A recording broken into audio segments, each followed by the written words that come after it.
Welcome back to Mousumi cooking চ্যানেলে আপনাদের সবাইকে স্বাগত। আমি একটি অন্যতম নতুন রেসিপি নিয়ে এসেছি। আমি মৌসুমি, চলুন দেখুন রেসিপিটা। দেখুন আমি পেঁয়াজকালিগুলো সব কেটে নিয়েছি।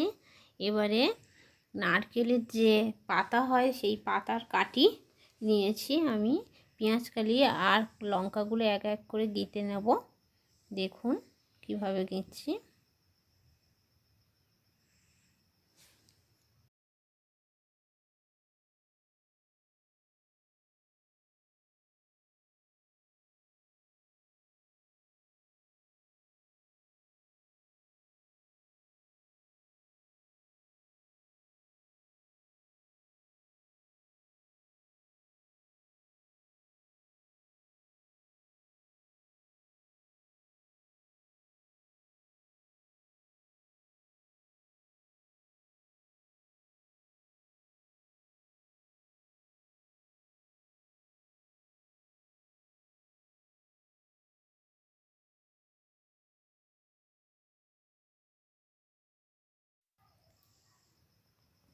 দেখুন মাঝে কিন্তু আমি একটা করে কাঁচা লঙ্কা গেঁথে দিচ্ছি।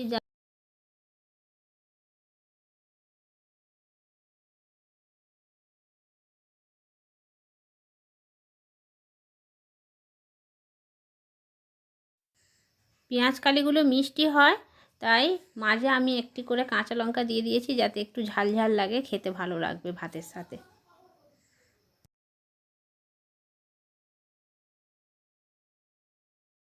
দেখুন আমার পেঁয়াজকালিগুলো সব গাঁথা কমপ্লিট। এবারে একটি বাটি নিয়ে নিব। বাটির মধ্যে আমি এক বড় চামচের 1 চামচ বেসন দিয়ে দিলাম। প্রথমে নিয়ে নিলাম বড় চামচের 1 চামচ বেসন,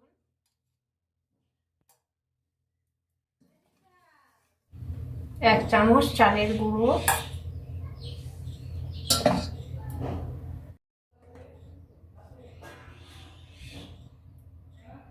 লবণ সামান্য পরিমাণে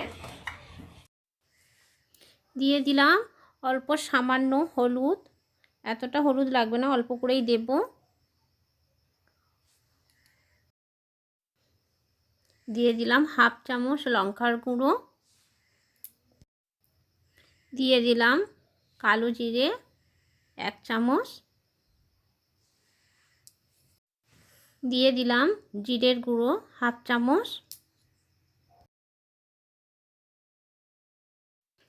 প্রথমে শুকনো উপকরণগুলি ভালো করে মাখিয়ে নেব।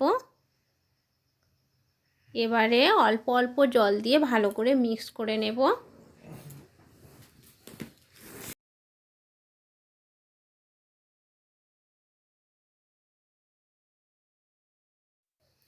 দেখুন আমার মিক্স করা কমপ্লিট হয়ে গেছে। এবারে 30 মিনিটের জন্য আমি ঢাকনা দিয়ে রেখে দেব।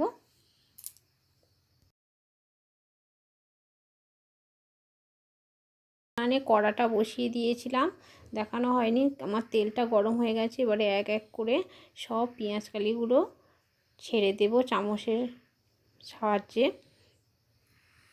দিয়ে ভালো করে ভেজে নেব। দেখুন কেমন ভাজছি, এইভাবেই ভাজতে হবে।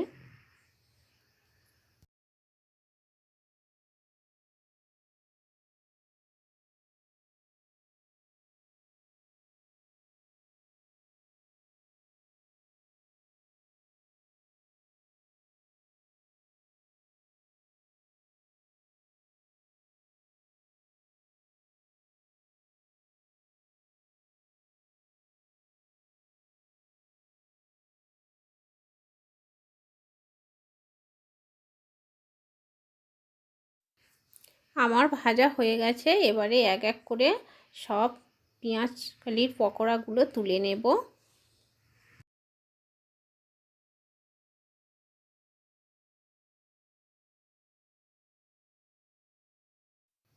এই রেসিপিটি যদি আপনাদের ভালো লাগে তাহলে লাইক করবেন, শেয়ার করবেন এবং কমেন্ট করতে ভুলবেন না।